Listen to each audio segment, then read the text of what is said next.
연하천 대피소에서의 하룻밤은 우리에게 소중한 휴식 시간을 제공해 주었습니다.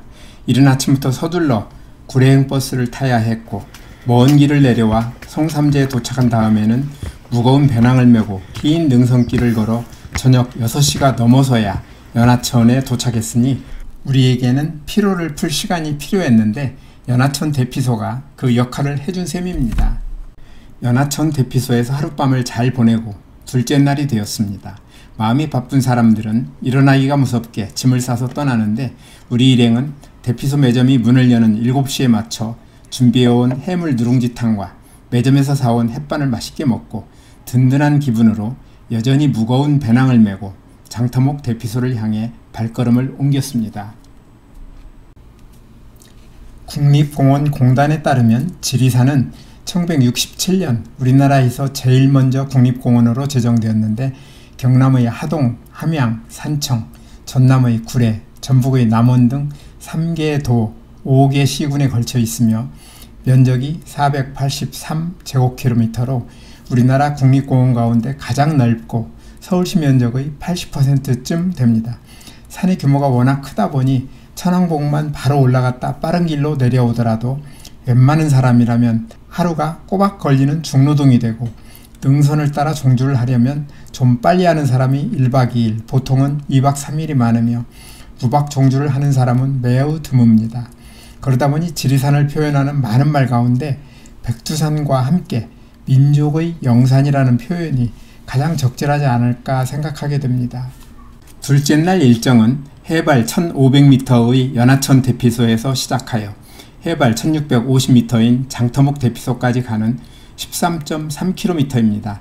두 지점 사이의 높이는 150m로 큰 차이가 없지만 능선의 오르내림이 이어지기 때문에 무거운 배낭을 메고 가다 보면 평지를 걷는 것보다는 체력이 상당히 많이 소모됩니다. 삼각고지와 형제봉을 지나 연하천 대피소에서 3.6km 떨어져 있으며 이 구간 가운데 가장 낮은 해발 1330m의 벽소령까지 내려갔다가 조금씩 오르기 시작하여 대체로 1500m에서 1720m 사이에서 능선의 오르내림이 계속되다가 마지막에 조금 내려가 1650m에 장터목 대피소가 있습니다. 둘째 날 구간은 체력이 떨어진 상태에서 출발하여 먼 길을 가야 하기 때문에 다소 지루하기도 하고 기계적으로 걸어가는 느낌이 있어 제일 힘든 날이 될 수 있습니다. 지리산 준응선길 가운데 장터목 대피소까지의 구간은 대부분 능선길 양쪽이 숲이 우거져 있어 맑은 공기 마시면서 숲길을 걸어가며 중간중간에 전망이 좋은 곳이 나올 때면 멋진 경치를 즐기는 행복함은 있지만 산행시간이 길어지면서 언제나 목적지에 도착하려나 하는 기다림이 간절해지기도 합니다.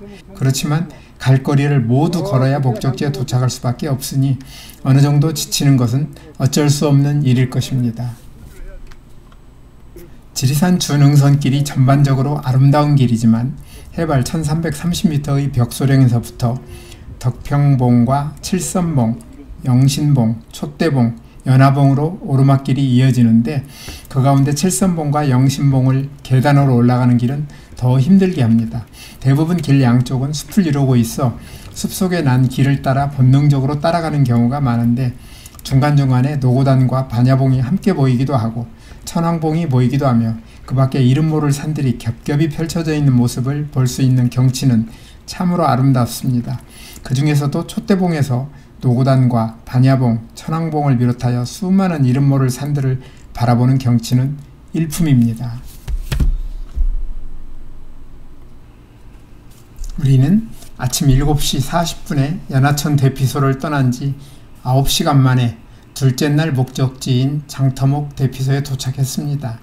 특별히 등산 실력이 산신령 수준인 두 친구는 그 사이에 천왕봉에 다녀오는 기염을 토하기도 했지만 나머지 친구들은 장터목에 오는 것만으로도 운동량은 충분했으며 피로도 제법 많이 쌓였습니다.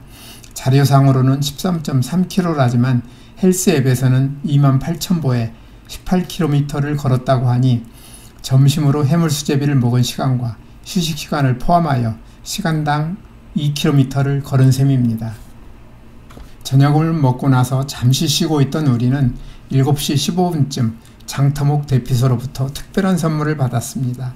7시 무렵 서쪽 하늘을 바라보니 산 아래 구름이 낮게 깔려있는 운해를 보여주고 있어 참 멋지다는 생각을 하며 바라보고 있었는데 해가 넘어가면서 참으로 멋진 장면을 보여줬습니다. 제가 본 운해는 운길산과 가리왕산에서 본 2번이 전부인데 그때는 한낮에 보았었고 이번에는 지는 해와 어우러지니 색다른 아름다움을 느낄 수 있었습니다.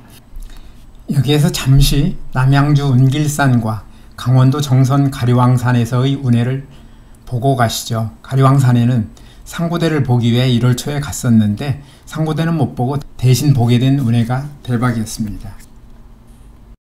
보면 계속 여기는 좀 그래요. 여기는 그래요? 운이 좋아야 돼 여기. 덕이산에 가서도 못 봤는데 거기서도